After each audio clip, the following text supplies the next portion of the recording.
Hello again, everybody, and thanks for staying with us for the remainder of the morning for our Treasurers Conference, which is very much focused on responsible investing and sustainability.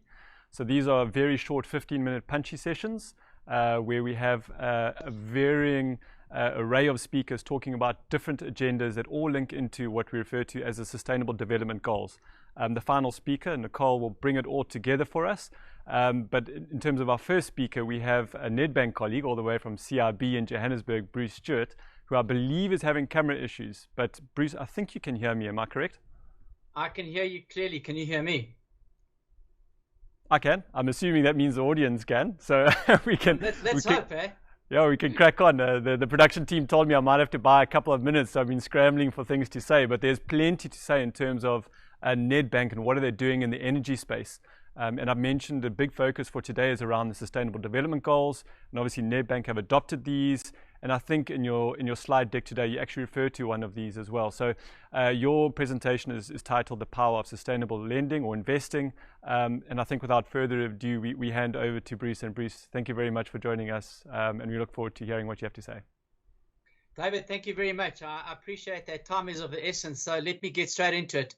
And it's a big topic, but I've just decided to focus on two things. First of all, what is all the fuss about sustainability and why is it important? And then maybe just lead that into what Nedbank's done in terms of our renewable energy green bonds and how we've kind of like created a bridge between theory and practice in terms of allocating capital. So why the focus on sustainability? We have a motive. I mean, business simply cannot succeed in a society that has failed. And if that's the case, business has to be part of the solution, not part of the problem. Witness Paul Polman from Unilever. Equally, we have the means. So, as a financial institution, finance at its best, in addition to managing risk and return, is a steward of capital allocation to the economy. And the next generation of finance professionals will certainly be paid its truest rewards in the satisfaction that comes with the gains made in extending finance in an impactful manner into corners of society where it's needed the most. That's from Rob Schiller. And to quote our esteemed CEO, Mike Brown, I mean, we always carry on about using our financial expertise to do good for individuals, for businesses, for society. And Mike's got a quote to that effect as well, where he strongly believes that businesses that understand that they are truly part of helping improving society and not part of some financial universe will increasingly be differentiated in the eyes of staff and customers, and as a result will grow faster than their peers. I mean, this whole question about sustainability, it's a blanket term, a catch-all for any company's efforts to do better. And we'll delve a little bit into ESG on the other hand, which spotlights three specific pillars that are crucial to today's business managers and investors, and which are aligned to these ESG focuses are those 17 UN Sustainable Development Goals that you mentioned earlier. And I mean, we know that Nedbank has specifically adopted 9 of those 17, and we'll speak specifically to one that which relates to renewable energy, which is number 7. So, I mean, from a business perspective, a focus on sustainability, as empirical evidence would suggest, delivers an improved risk-adjusted return for both equity and debt investors. With investors increasingly adopting sustainability filters to guide their investment decisions. And as a consequence, this imperative that corporates not only embrace, but also communicate their vision, their intentions, and their efforts in this regard. And I can't state this highly enough. This is equally important when dealing with business partners, clients, suppliers, many of whom would benefit from an association with someone that has sustainability credentials.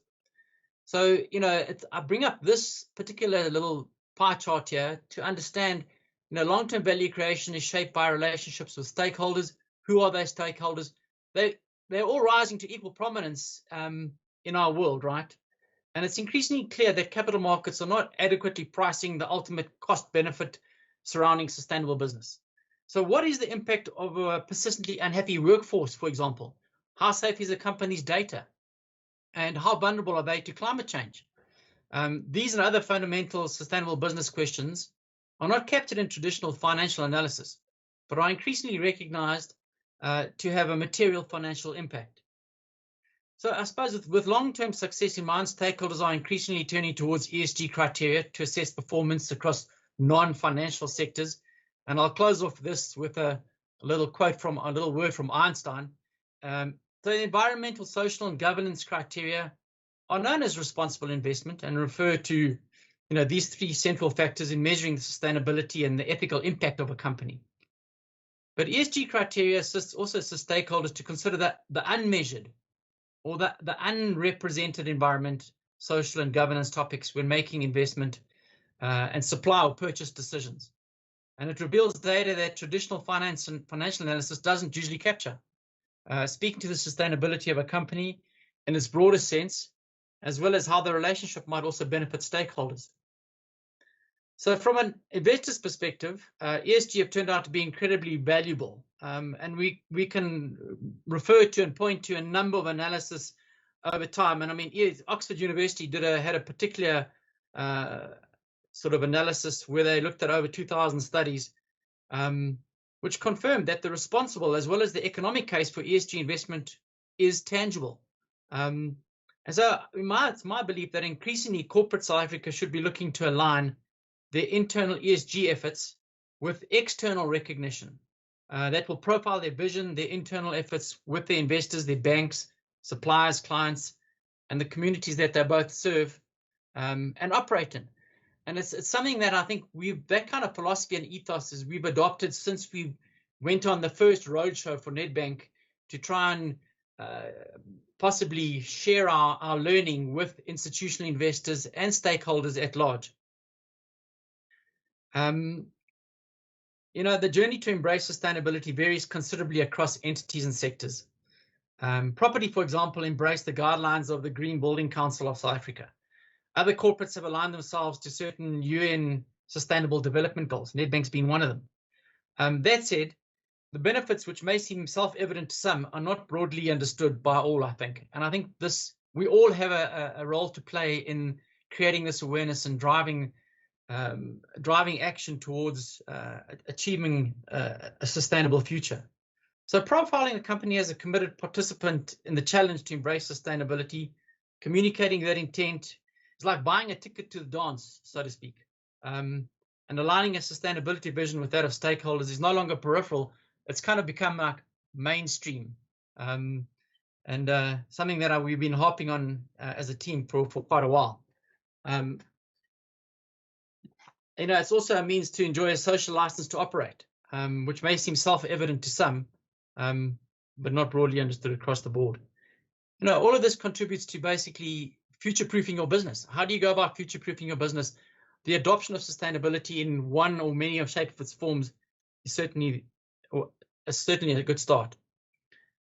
Maybe just to move to my next slide, and this looks very busy. And what I just wanted to show you here was the kind of growth and transition and the maturity of our bond markets, and with that, the whole awareness around sustainability.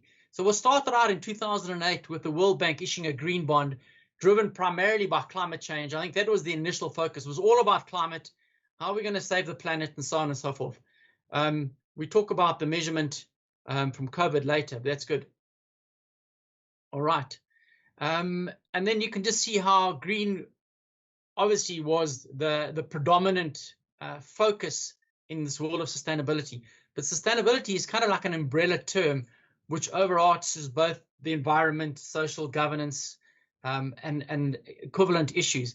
And you can see along that chart, the social bond principles were issued by ICMA, which is the International Capital Markets Association, in around 2018. And so we have this maturing market that not only talks to bonds, but talks to loans, and it talks to all sorts of financing instruments, but increasingly becoming more granular, not only to green, but to social, and then even more recently, transition bonds and so on and so forth. So, forward-looking companies are addressing sustainability within their operations by bridging this gap between sustainability and finance. How are we doing, Dave, for time? Bruce, you got a couple of minutes left.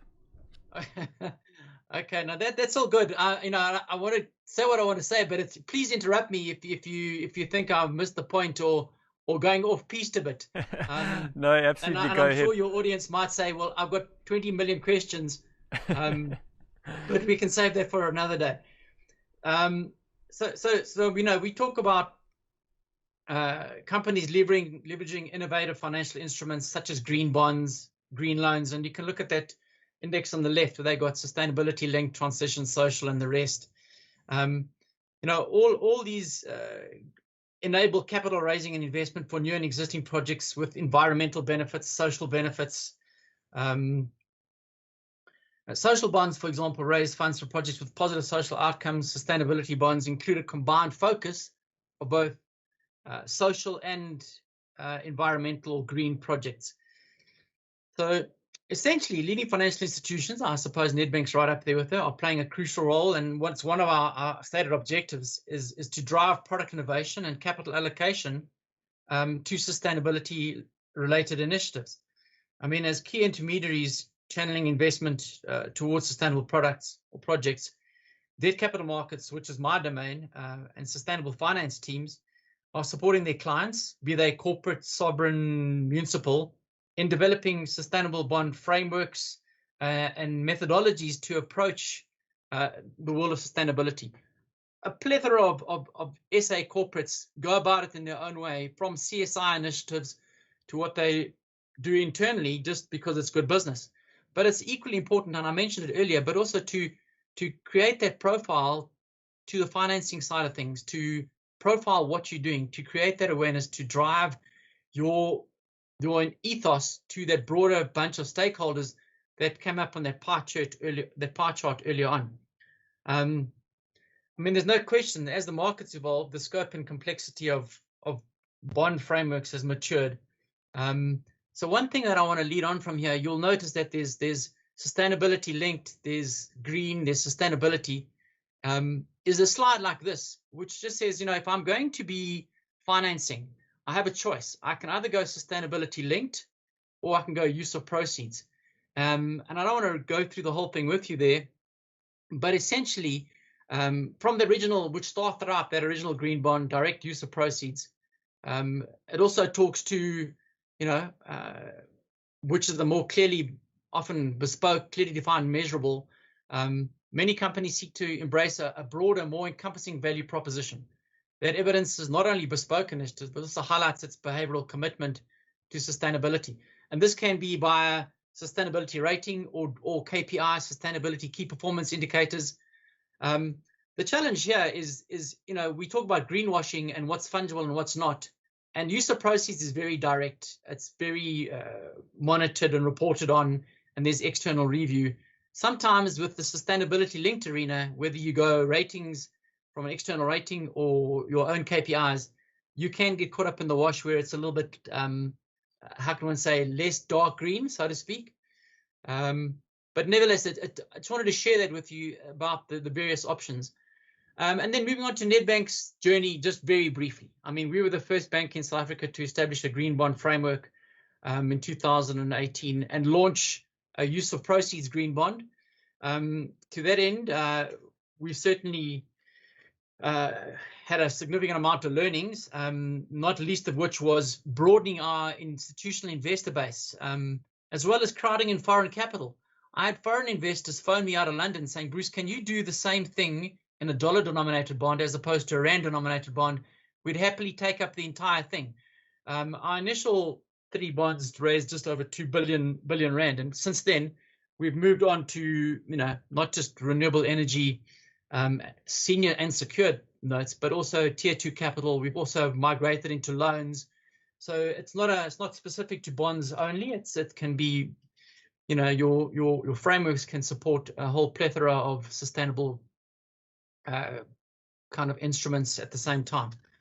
So there's quite a bit to learn that we've learned in this process of bringing green bonds to the market. And of course, it supports not only tighter pricing. Initially, pricing wasn't relevant and it priced very much on commercial terms, but more and more we are seeing there's a greenium involved where there is a premium that investors are prepared to pay if the credibility behind these instruments is suitable. And at the same time, it also profiles our intentions. And I look at the screen here And we got a shout out at NASDAQ for being a member of the NASDAQ bond network, and that's in Prime Square in New York. And it was for a little green bank down in the south of Africa. We were pretty tough to that.